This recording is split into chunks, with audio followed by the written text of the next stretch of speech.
Kalee sallee dhufnee dhabnee garuu yeroo baay'ee deddeebine kalee bichaayyuu miti. Injirtiidhani. Gaaf sanbaan argine as jalatti jeetaa jarri nama 3 moo 4 taatee fiddee dhufte. Fiddee jarri as jala keettu dhagaa ila kun guddaa kana agartee. Ila kam amma ila kana kana tuqinee kana tuqanii ol qabanii waa wahii jala kaanii deeman.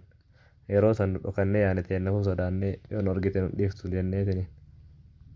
Jarri eessaa dhufan biyya kamirraa dhufan gaafa sun? Hin beeku uffata bubbulee godhattee deemti beektaa? Mataa isaaniitii irra koofiyaa qabanii fuullillee mul'atu. Fuulallee shafanatanii deeman. Waan nama fixuu as keela keetti? Hin beeku osoo suuta garuu gisee naannessinu kana osoo suuta naannessinee bareedadha. As kenninatu waan godhe godhaati yoonni hin jedhini. Ati siqiyyoo sodaatte. Qoy mee anumatu naannessaa. Qoy anumatu mee isaan illee anatu argee naannollee ana argee jedhe. Amma tasa ofitti garagalchi taati qoy anuma naannessaa. Akaa guddaa kan dandeenyeen garagalchinaa ree biraati. Osoo sibiila finnee dhufnee jiraanne iyyuu. Ol qabi mee ati dhagaa akkanumatti narraa ol qabi. Nin jedhee ol qabi. Maa gadhiiftiree dhagaa akka itti qabi ol qabi. Haa ta'u dhiisisanii eegatare. Lakkanuma qabi kan ammoo halkaan qabatte qabi akkuma narratti hin kufneef siin jedhaa bara. Qoy osoo ammoo inni boombii as keessa kennu kaane. Boombii yoo jiraate maal itti beekta boombii maal keettame qoy maal gochuuf boombii keetta. Haa dhoyuuf jedhee kun walirratti dhoyee osoo jedhee wanni baheen baya. Asii manni bishaan horii obaafatu osoo juuchee akkam goota sila. Ittim takaasan jara ittim teessinii dhukaasta. Dhiisi kaaroobu dura gaafa roobee bakka mara bishaan argame. Tana rakkoon qabu gaafsa yoo boombii jala kennee dhoyellee. Eessaaf humna yoo garuu gajibda. Hin beektaa yooti boombii osoo agarte. Boombiin sila onnoo takka. Kululee takka. Kululee kwaasii fakkaatti. Kwaasii onnoo tana geetti ta'ilaa. Ijoolleen amma taphatu sana. Wanni televizyiina keessatti garuu awwaara malee isiin agarre. Isii mana fakkaate garuu beektaa? Gaafa tokko rokkeetti iyyuu binnee dhukaasa wallaallena.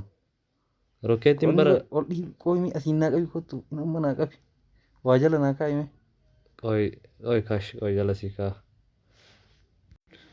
Amma waan gootu sitti taa'ima amma ciqicidhii dhiisnee bakka san deemnee laallu.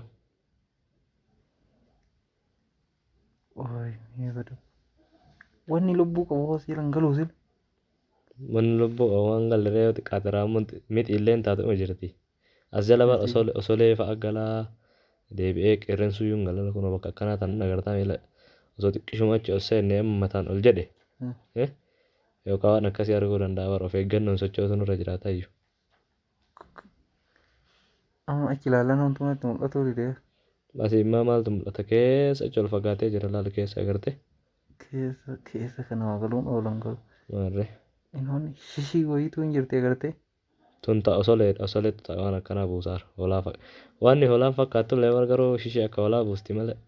Wanni lafarra looti. Xiqqoodha gadi xiqqoodha. Gabaabduudha saree fakkaatti isii yoo ilaalan. Funyaan isii kun. Funyaan bichaadha ree rifeensa saree fakkaata ka isii. Dhagaan kun nuuf socho'uu didee maali? Amma eeggadhati yeroo sochooftu kana eeggadhu ani sirraa ol qabaan jiruun argitaa mee waan biraa itti jiraan. Waatu lallaafaa wanti as keessa. Lallaafnan osolee taatii beeki. Yoo ishee jette oluma inni jedhaa jira. Akka qeerrasa ta'ee sitti hin baane. Akka qeerrasa ta'ee sitti dhukkee duraa kaa'e. Hin jira qeerrasi illee. Hin jira jedhan. Nagarreen garuu. Qeerransi adurree fakkaatan jedhanii sila. Jedhanii televizyiina irratti hin agarree ka televizyiina irraa kan arganii jiru nama taaluusa. Ila ulee nyaattee ilaala yaaqee ati moo. Ol kaasuuf yer. Mee amma osoo waa nutti dhufanii maal ofirraa argina ishee galaafatte. Gabaabduma sanaan dhoyina godha. Ishee xiqqittii naa kenni. Ishee abbaan barbaadu yoo. Hiddi kuni qoricha wayii ta'uun oolu.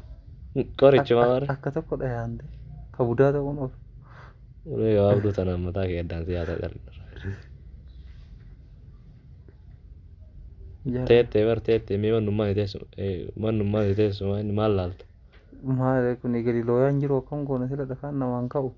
Amma osoo kiyyaa kana dhiifnee deemne gaafa amma ani wanni sii sodaadhu waan kana argaallee hin jirruumi. Garatti yookaan dhagaa guddaa irra keettee yookaan gisee ol fuudhan yookaan waa wahii ta'a. yookaan boombi mareef waa'ee isaa haasofnu san ta'ee taniin asitti Dhukkeen natti dhiittee. dhukkee nurraa kaasa. Wadabbaan sanuu ganaa fuudhu. Waan akkasiin iyyaa qabaanna osoo kiyyaa itti dhiifnaa chaaf nagaatti adeemnu bira.